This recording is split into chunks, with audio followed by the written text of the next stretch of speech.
Yeah, that's right, Stephen, Lauren. And traditional cannabis, of course, is currently not legal in North Carolina. Any change there would need to come through state lawmakers here at the legislature. But our viewers may have seen legal THC products in their local gas stations or vape shops. And according to the governor, this new advisory council will be reviewing THC in all of those forms. This stuff is not safe. There's a lot of THC and unknown ingredients in it, and it's a danger to our public. For Nash County Sheriff Keith Stone, the decision to join the governor's new advisory council on cannabis and cannabis products was an easy one. Obviously, when the governor calls you and asks you to do something like that, you're going to do it. Stone is part of a group of nearly 24 law enforcement officers, state lawmakers, doctors, and prosecutors. They're tasked with not only better regulating legal forms of weed like Delta-8, THCA, and hemp products, but making sure kids can't buy it.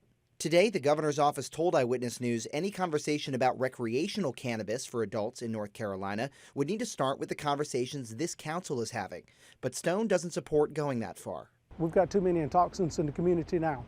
I think that you can find other types of things to do instead of using marijuana, and anything that you're smoking cannot be good for your lungs.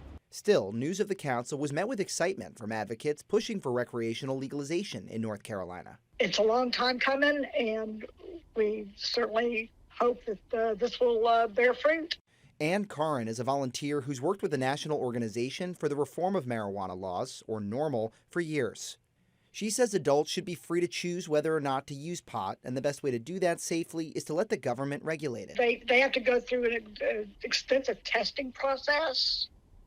And that's certainly far safer than, what we're seeing here on the shelves. I don't see any sign of a regulated testing process. Any changes could also have major impacts to the legal system in North Carolina, a topic Stein says the council will explore. With the legalization of marijuana, what we will find is that it will minimize the touch of law enforcement in many communities that are already over-policed. Dawn Blagrove runs criminal justice reform organization Emancipate NC, where they've launched their own efforts to help people charged with low-level weed crimes. So that we can narrow the flow of people into the criminal justice system, especially for things that are unnecessary, like personal use of a cannabis product.